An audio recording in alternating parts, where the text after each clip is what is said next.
Salut tout le monde. Alors aujourd'hui je te fais une vidéo spéciale qui me donne vraiment l'envie de me surpasser par rapport à tous mes voyages. Cette vidéo, il faut vraiment que tu la regardes si tu es un voyageur et que tu veux vraiment te surpasser. Dans cette vidéo, j'ai pris le témoignage de quelqu'un qui me donne l'envie de me surpasser encore actuellement. Alors il s'appelle Arthur. Et ce gars-là, en fait, qu'est-ce qu'il a fait? Il a démarré de la Turquie en vélo jusqu'en Australie où je l'ai rencontré. Alors dans cette vidéo de témoignage, je suis beaucoup plus jeune, je suis désolé de la qualité, mais si tu aimes le voyage et de surpasser, surtout regarde cette vidéo. Bonjour à tout le monde, je m'appelle Gaël Crutzen, je tiens le blog One Life, One Travel. Alors aujourd'hui je vais vous présenter justement Arthur qui n'est pas belge mais qui est français. Il vient de Angers si je ne me trompe pas. Et du coup pourquoi aujourd'hui je vais vous parler d'Arthur? Parce qu'en fait pour moi c'est quelqu'un d'extraordinaire. Il m'a vraiment inspiré ici durant mon voyage en Australie. Et qu'est-ce qu'il a de si spécial? C'est juste que Arthur a fait de l'Istanbul jusqu'en Australie en vélo. Alors ça paraît ouf, mais pour moi c'est pour ça que je fais justement cette interview, pour vous en parler un peu comment il a pu faire ça et qu'est-ce qui lui est arrivé. Et vraiment peut-être à vous aussi vous aspirer de faire ce tour là en vélo. Arthur, je te laisse te présenter. Qui tu es un peu avant d'avoir décidé de faire ce trip là. Je m'appelle Arthur Poulain, j'ai 25 ans, j'ai fait des études d'ingénieur en agriculture en France à Lyon. Et pendant mes études, j'ai eu l'envie de voyager, donc j'ai fini mes études et je suis parti à l'aventure. Je suis parti d'Istanbul et je voulais aller en Chine. Pourquoi est-ce que tu as décidé de faire ça? Pourquoi juste après tes études, là maintenant tu t'es dit ok, je prends mon vélo, je pars, je sais pas où je vais, mais je vais faire un tour en vélo et je reviens dans quelques années. Pourquoi? Ça m'est arrivé presque comme ça un matin. Je me suis dit voilà, j'ai envie de voyager longtemps et je voulais faire la route de la soie à vélo. C'est quoi vraiment ta motivation? Est-ce que tu avais un but vraiment précis de faire ce voyage ou bien je sais pas, c'est juste une envie qui est venue comme ça du jour au lendemain? C'est, je pense, la recherche de soi, la découverte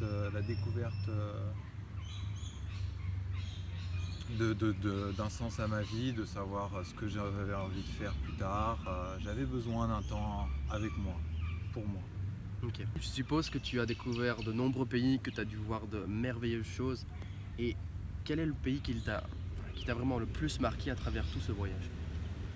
Ah ouais. Alors pour ça, il n'y a pas un pays qui était bien. J'ai voyagé dans 14 pays. Je suis parti de Turquie. J'ai traversé l'Iran, le Turkménistan, l'Ouzbékistan, le Tadjikistan, le Kirghizistan, l'Inde, le Népal, aussi la Thaïlande, le Cambodge,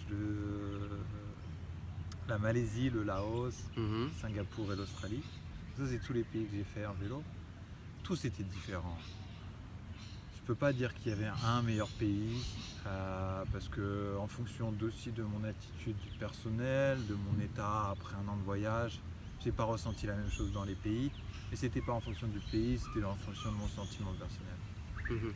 Donc si je retiens bien tout ce que tu m'as dit, ça veut dire que chaque pays a une culture différente, chaque pays est totalement différent et on ne peut pas vraiment comparer un pays à un autre parce que voilà, c'est une autre culture, c'est une autre approche avec les gens et chaque pays a son petit côté magique, c'est ça que tu veux dire? Exactement, ouais. Il y a des pays, il va y avoir des choses magnifiques, des paysages jolis, des gens généreux. Est-ce que durant ce trip, est-ce que tu as eu des moments, des anecdotes ou des moments durs? Je suppose que ça n'a pas été toujours très facile pour toi parce que le fait de se retrouver à vélo tout seul et faire des routes et des kilomètres tout seul, dormir en tente, je sais pas, raconte-moi un peu des choses qui se sont arrivées, positives et négatives durant ton trip. Alors au début, le vélo était assez difficile. C'est un vélo qui est lourd, j'étais pas trop habitué. Donc physiquement, c'était quelque chose d'assez dur. Après, il y avait la solitude aussi. Voyager tout seul pendant 2 semaines, 1 mois, 3 mois, c'est difficile. Donc il y a des moments, des remises en question. On se dit mais qu'est-ce que je fais là? Pourquoi je prends pas un avion pour aller chiller à la plage? Oui, il y a eu beaucoup de moments, des moments de montée dans les montagnes, c'était dur.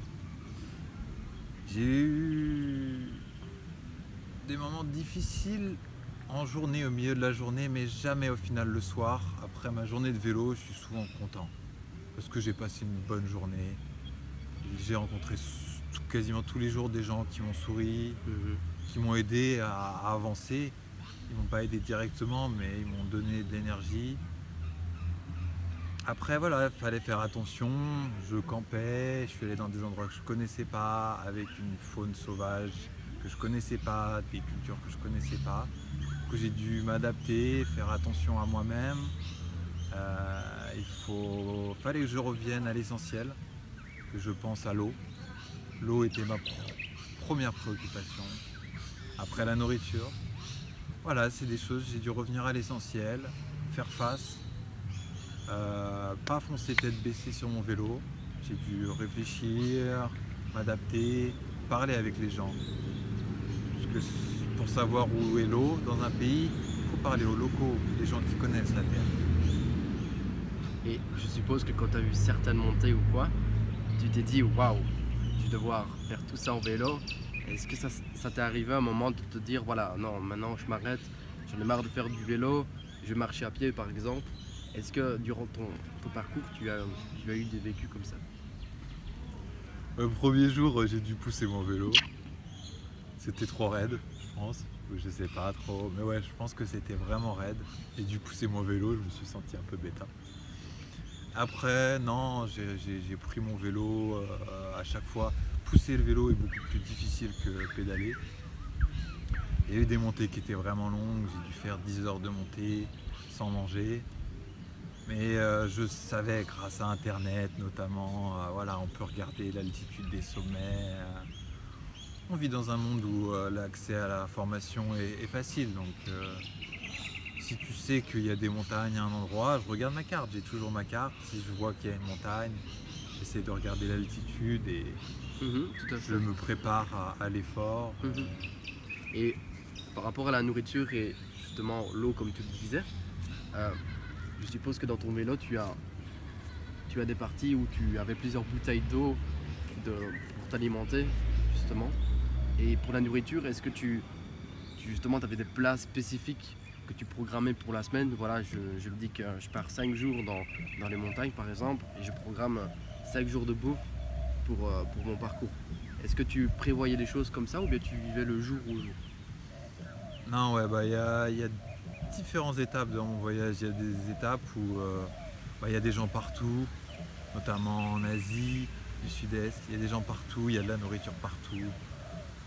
Ça coûte pas très cher comparé à l'argent que j'ai, pas à l'argent à l'euro que j'ai. Donc c'est très facile. Donc je me prends pas la tête, j'ai un repas ou deux de secours. Par contre oui, dans les montagnes, j'ai dû prévoir. Si je savais que j'avais 500 km ou 100 magasins, je devais prévoir 10 repas. Et là, je savais à peu près ce que j'allais manger. Et j'avais toujours 2 voire 3 jours de marge au cas où mon vélo casse, au cas où je tombe malade. Je sais pas, n'importe quoi peut arriver. J'avais toujours à peu près 2 jours de pâtes, une boîte de thon, des trucs simples. Une bonne boîte de thon. Alors, après avoir parlé de tout ce voyage unique et exceptionnel à travers le monde, qu'est-ce que tu en retiens de ça? Quel est ton ressenti de te dire voilà, après ce voyage-là, j'ai compris ça ou je retiens ça? Le premier truc que je peux retenir, c'est que j'ai dû aller à l'essentiel. Voyager à vélo, c'est l'eau. Mon premier problème, c'est l'eau. Après la nourriture, je mange beaucoup parce que je dépense beaucoup d'énergie. Et puis il y a un toit. Des fois il pleuvait, des fois il faisait trop chaud, donc il me fallait un ventilateur. J'ai dû m'adapter, faire des feux, regarder le soleil. Je suis revenu plus proche à la nature. Vivre dehors, c'est très différent de vivre à l'intérieur. Je vis différemment, j'ai pas de lumière. Je vis avec la nature. Parlons de tout ça, qu'est-ce que tu en as ressorti de ça? Quel conseil justement tu pourrais en donner aux gens qui voudraient faire la même chose que toi? Par exemple, si demain j'ai mon petit frère qui voudrait faire la même chose que toi, qu'est-ce que tu lui dirais de faire justement s'ils voudraient faire ça? Même un petit peu se préparer. Il faut essayer de connaître un petit peu quelques éléments culturels des pays où tu vas. S'il faut se préparer un petit peu techniquement, voilà, il faut un vélo assez solide, il me fallait un réchaud, parce que bon, j'ai fait des feux, j'ai appris à faire des feux aussi du coup, pendant ce voyage-là. C'était un petit peu difficile. Voilà. Il faut savoir se préparer technologiquement parlant. Donc un vélo, des sacoches imperméables, j'ai aussi un téléphone en cas de sécurité, un bandage, j'ai un peu de pharmacie. Il faut savoir Essayer d'éviter la question, je prends ça au cas où. Cette question-là, moi je l'avais avant un petit peu, dans mes premiers voyages. Là, au bout de 3 mois de voyage, 6 mois de voyage, regardez au fond de mes sacoches. Ah bah ça c'était au cas où. Ça fait 6 mois que c'est dans mes sacoches, je n'utilise pas. Si j'ai des besoins, il faut aussi aller voir les gens, il faut aller parler, il faut aller demander aux gens. Qu'est-ce qu'on a besoin? De nourriture, un peu de soins.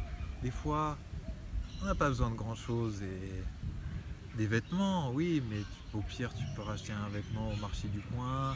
Il y a quelqu'un qui va te donner une écharpe si tu as froid. Alors comme tu as pu le voir justement dans cette vidéo de témoignage, tu as pu constater que Arthur s'est vraiment surpassé. Alors il est tout calme, tout zen, et c'est vraiment pour vous montrer que n'importe qui peut réussir à faire des challenges. C'est vraiment une question de volonté. Et si j'ai vraiment montré ce témoignage et cette vidéo, c'est pour toi. Alors si tu as vu cette vidéo d'Arthur et qu'elle t'a intéressé et que tu connais une autre personne qui voudrait faire un tour à vélo ou quelqu'un qui voudrait justement se surpasser et qui n'a pas confiance en lui par rapport au voyage, eh ben montre et partage cette vidéo là pour te prouver aussi d'autres personnes qui peuvent le faire, que tout est possible. Arthur m'a donné vraiment l'envie de me surpasser. Arthur, je te remercie beaucoup pour ton témoignage. Les gars, c'est pour vous. À bientôt.